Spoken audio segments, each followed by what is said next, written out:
For us here with a spiritual thought for the day. Every one of us have had one of those days. Yesterday was one for me.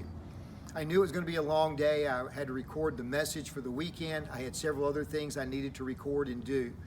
The night before, realizing it was going to be a long day, I just had a very sleepless night. I wound up waking up or getting up at 4 o'clock and saying, why just lie in bed? So I went back to work, and by 6:30 I had already showered, I had had my breakfast, I was ready to come to work. I opened my garage door to find a small river running through the middle of my garage door, as my hot water heater of just 7 months of old had ruptured. The tank had ruptured, and so there was water just spilling down throughout the garage. I wound up having to take a lot of things out, move things up, make phone calls, X, Y, and Z. The long and short, instead of getting here at 6:30 for the long day, I wound up rolling in about 9 o'clock in a horrible frame of mind. As it turned out, I was able to move some things around. Some people were very gracious in saying we can do that another time.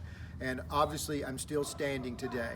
But later on, I read an article that kind of put me a little bit to shame and put some things in perspective. It was an article about how to turn a mess into a bless. And as I thought back on my own situation, here's kind of how it played out. The very fact that I have a hot water heater means that I have hot water. Most people in the world don't have hot water. I have running water. How many people don't even have that? The fact that I have a hot water heater, it means I also have a home, a nice home to live in. The things that I had to move up and pick out, some that got all wet, some maybe I had to throw away. I mean, I had extra money in order to buy those things. I want to ask you, how do you see the things that happen to you in your life? Are you more like me and immediately see the mess rather than a bless? James, a younger brother of Jesus, wrote these words in his letter found in the New Testament portion of the Bible, that all good things come from above, from our Heavenly Father, with whom there is no variation or shifting shadows. James is telling us that our God is not like a shadow that just is constantly moving or disappears, that He is constant in our life, providing us with so many blessings.